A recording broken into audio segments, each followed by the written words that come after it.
Cohen, moi je suis tombé des nues en voyant ça. Ça veut dire, alors vous le savez, je mange pas de viande, ça fait 2 ans et demi, mais je pense aux gens qui sont musulmans, je pense aux gens qui sont juifs. C'est qu'aujourd'hui, quand ils mangent un yaourt light, ils mangent du porc. Alors, ils peuvent en manger parce qu'en réalité, on se sert de cette gélatine parce qu'en fait, à partir de la couenne de porc, on fabrique de la gélatine et cette gélatine, justement, quand un produit est allégé, on peut pas lui donner une coagulation normale. Il n'aura jamais la forme d'un yaourt. Donc, pour lui donner la forme d'un yaourt, on va rajouter de la gélatine et en l'occurrence, la gélatine la moins chère, c'est la gélatine de porc. Et donc, pendant des années, tant qu'il n'y avait pas d'obligation légale, on mettait la gélatine, on avait un produit allégé qui tenait, qui était consistant, mais en fait, c'était de la gélatine de porc qui le faisait tenir. Mais on marche sur la tête quand même, excusez-moi, de mettre dans un yaourt de foutre du porc. Enfin, on marche sur la tête. Alors, c'était surtout dégueulasse vis-à-vis des gens qui avaient des contraintes religieuses ou des contraintes alimentaires. Je pense soit aux juifs, soit aux musulmans, soit aux végétariens ou aux végétaliens qui avaient envie de manger un produit et qui en fait découvrent au bout d'un moment que c'est de la gélatine. Ceci étant, sur la pression de beaucoup de gens, on commence à utiliser de la gélatine bovine, mais c'est pas beaucoup mieux. Vous avez un bœuf dans le yaourt et on dit sans arrêt. Vous entendez ce que vous dites? Vous avez un bœuf dans le yaourt, quoi. Excusez-moi.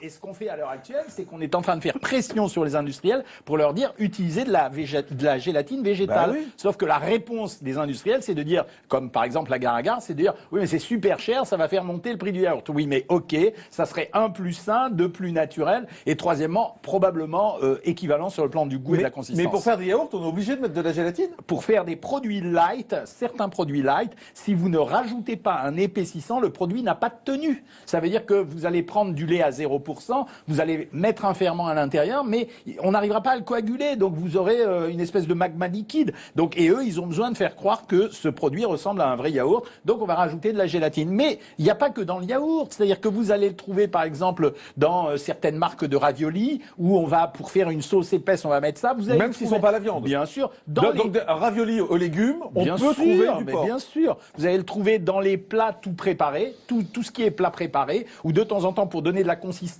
à la sauce parce qu'on n'a pas l'argent pour mettre de la crème fraîche ou pour mettre des produits ou de l'huile ou du beurre, etc. On va rajouter de la gélatine. Donc vous l'avez dans plein de produits. C'est pour ça qu'aujourd'hui, quand vous êtes juif, musulman ou végétarien ou végétalien, vous êtes obligé de regarder sur l'étiquette parce que maintenant, c'est écrit en revanche. Maintenant on est obligé. Il n'y a pas juste écrit gélatine, il y a écrit gélatine de porc. On est obligé gélatine et de préciser l'origine si c'est du beurre, si c'est du porc ou du bœuf. D'accord, mais c'est ou un ou l'autre. De toute façon, quand c'est de la gélatine, à part la gélatine végétale, la Gare-à-Gare qui sera précisée, non, ça peut être que de l'animal. Donc en fait, je découvre moi aujourd'hui que depuis 2 ans et demi, je dis je mange pas de viande, mais dès que je mange un yaourt light, en fait, j'ai pas arrêté de manger du porc. Ouais, et vous donnez une information comme quoi vous êtes au régime puisque vous mangez des produits allégés en même temps. Eh ben oui, mais ça se voit que j'ai besoin d'un régime de toute façon. Il n'y a pas besoin de le dire. D'accord, mais écoutez, c'est assez surréaliste. Aujourd'hui, à part la Gare-à-Gare, là, c'est ça ce que vous appelez la Gare-à-Gare, c'est le seul moyen de faire des produits on peut rajouter aussi des amidons transformés, c'est-à-dire l'amidon transformé, c'est le produit qu'on trouve notamment dans les pommes de terre. C'est des sucres qu'on va utiliser, qui vont se mélanger, qui vont épaissir la sauce, comme les ménagères qui utilisent, ou les gens qui font la cuisine à la maison, la maïzena ou la farine qui va servir à épaissir un produit. Et dernière question pour conclure, vous dites aux gens aujourd'hui arrêtez de manger du light en fait. Si oui, clairement, arrêtez de manger du light, arrêtez de mettre des édulcorants dans vos produits. On a une nouvelle notion à l'heure actuelle, les édulcorants vous empêchent de manger certes du sucre, mais ils renforcent la tendance à manger du gras. Merci docteur Jean-Michel Cohen, nutritionniste, d'avoir été avec nous avoir appris qu'il y avait un bœuf dans nos yaourts ou du porc dans nos yaourts.